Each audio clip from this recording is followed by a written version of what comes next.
bersama Ustaz Haji Zahazan Muhammad dalam rancangan Tafsirul Quran.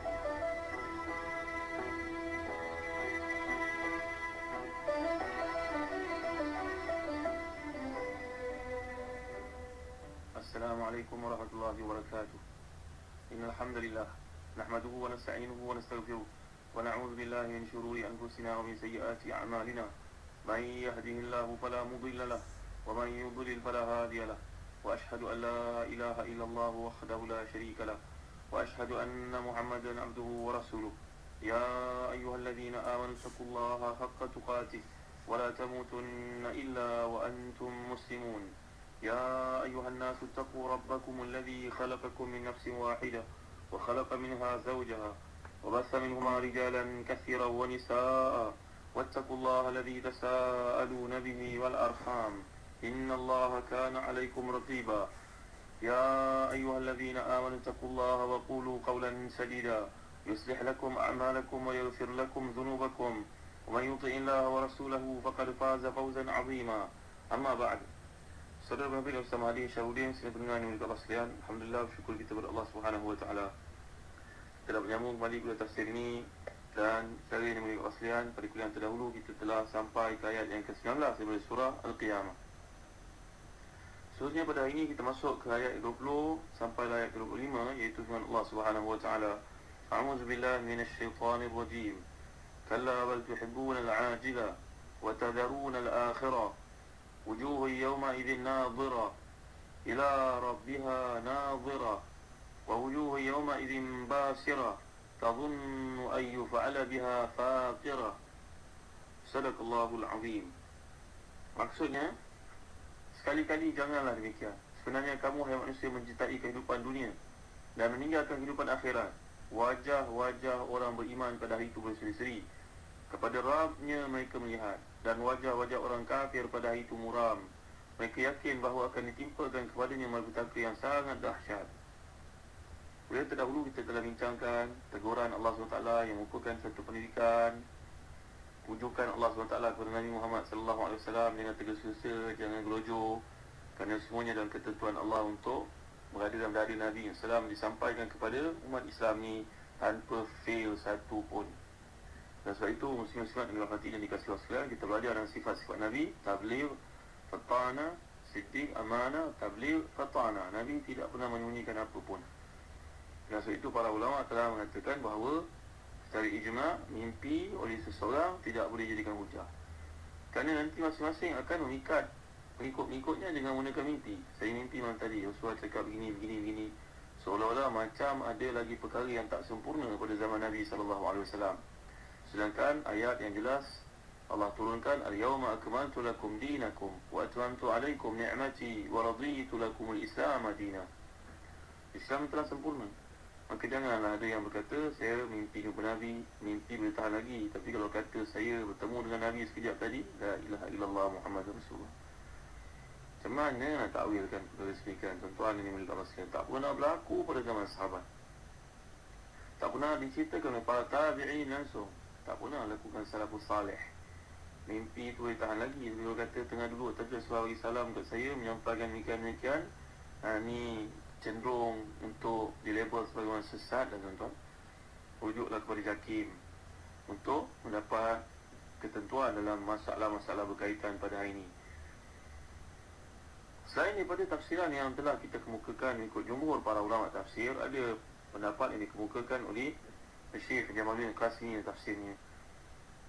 Ada di kalangan para mufassirin yang memahami ayat itu dengan berkaitan dengan hari kiamat. Seakan-akan Allah pesan kepada Muhammad SAW, janganlah engkau menggerakkan dengannya berkaitan dengan hari kiamat itu lidahmu. Jangan tanya bila waktunya.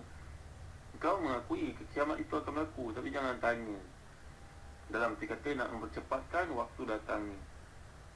Semuanya atas tanggungan kami lah pengumpulan dan pembacaannya, penggambarannya, penjelasan kepada manusia. Itu semua dalam kebijaksanaan ilmu kami. Kamu himpun apa yang kami nak wahyukan kepada kamu, nak beritahu kepada mereka. Kelak mereka akan tahu kiamat ni akan berlaku juga. Ini adalah satu pendapat yang dikemukakan. Adalah para ulama yang menyebut tentangnya, kata Syekh Jamaluddin Qasimi yang tafsirnya. Pendapat terakhir ni nampaknya tak sejalan tuan-tuan dengan riwayat-riwayat yang sahih tentang sebab nuzul ayat ini. Seperti disebut oleh Imam Asyuti sebagai contoh, disebut oleh Imam Al-Wahidi dalam Asbabun Nuzul. Ayat ini memang sebenarnya satu teguran Allah SWT kepada Nabi Muhammad SAW. Jangan bimbang. Jangan bimbang. Kamu jangan tergupur apa, kerana semuanya telah kami tentukan untukmu, wahai Muhammad. Juga kita telah jelaskan kuliah terdahulu, ada dua faedah yang dikehendaki oleh Allah dalam ayat ini. Pertama, memang Jibril mengajar Nabi SAW. Yang kedua, lafaznya bukan daripada Nabi sendiri. Sebaliknya, memang begitulah ia turun, begitulah dibacakan kepada kita. Sebab kekal pada ayat Qul huwallahu ahad. Kenapa tak mulakan huwallahu ahad terus? Qul. Begitu disebut oleh Jibril, begitulah dibacakan Nabi SAW. Kan ada setengah pendapat mengatakan Qul tu bukan sebahagian daripada Quran. Terus start dia dengan Allahu samad lam yalid wa lam yulad. Kerana Qul itu adalah arahan Jibril kepada Nabi Muhammad SAW. Tapi bukan begitu yang sebenarnya. Memang Qul itu sebahagian daripada Al-Quran. Dengan sebab itu Nabi mendengar Jibril membaca seperti itu, Nabi ikut. Exactly, tak ubah satu pun. Kerana amaran Allah yang telah kita lihat dalam surah Al-Haqqah, kuliah terdahulu, memang begitu tegas. Walau taqawwala alaina ba'd al-aqawil akhazna minhu bil yamin thumma laqata'na minhu al-watin. Seandainya Muhammad mengada-ngadakan sebahagian perkataan lain atas nama kami, saya benar-benar kami akan pegang pada tangan kanannya, kemudian benar-benar kami potong urat dan tali jantung, urat tali jantung. Ini amaran Allah SWT. Takkan Nabi nak begitu tuan-tuan. Tapi ini nak gambarkan ketegasan bahawa perkara tersebut memang tidak berlaku sama sekali. Usul-usul yang hati dan dikasih Allah sekalian, dalam ayat yang berikutnya yang kita baca sekarang, ayat ke-20 hingga ke-25 adalah gambaran tentang kiamat itu akan berlaku. Kalla bal tuhibbuna al-ajila wa tadharuna al-akhirah. Manusia ni dia mengingkari kiamat dengan sebab cintanya kepada dunia. Kalla bal tuhibbuna al-ajila wa tadharuna al-akhirah. Kamu manusia ni memang mencintai kehidupan, meninggalkan kehidupan akhirat sebab kamu amat cinta kepada dunia, kelazatan hidup ini. Seronok. Segala yang ada di dunia ni menggembirakan. Enak sekali. Walau bagaimanapun tuan-tuan yang dimuliakan Allah sekalian, Allah janjikan dalam ayat ini, kalla bal tuhibbuna al-ajila wa tadharuna al-akhirah wujuhu yawma idzin nadhirah. Pada ini wajah akan menjadi nadhirah.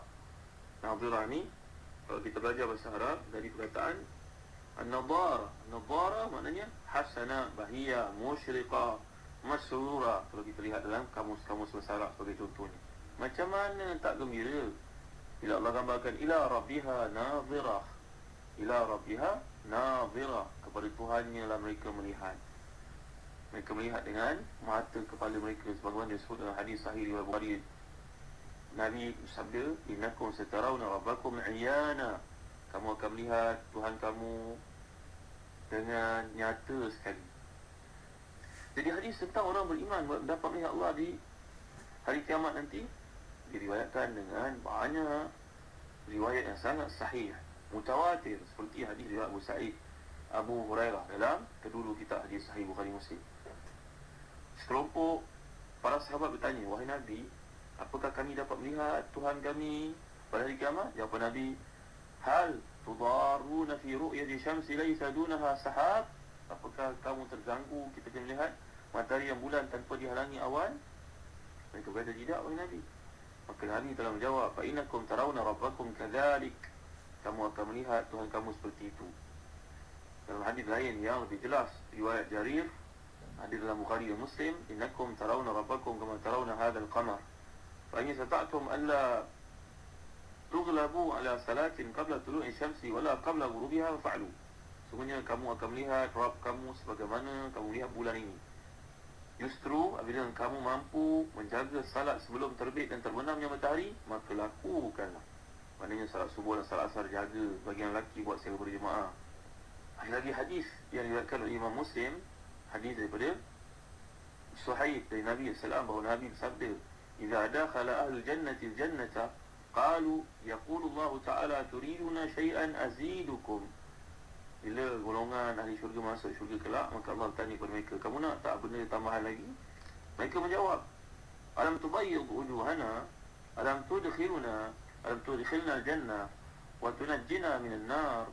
Ya Allah, bukankah Engkau telah pun mencerahkan muka kami, tubayyid wajhana. Kamu telah, ya Allah, Engkau telah menjadikan muka kami jadi bercahaya, cerah. Dan bukankah Engkau telah masukkan kami dalam syurga, menyelamatkan kami dari neraka, ya Allah. Lalu Allah SWT pun فيكشف الحجاب فما أعطوا شيئا أحب إليهم من النظر إلى ربهم وهي الزيادة.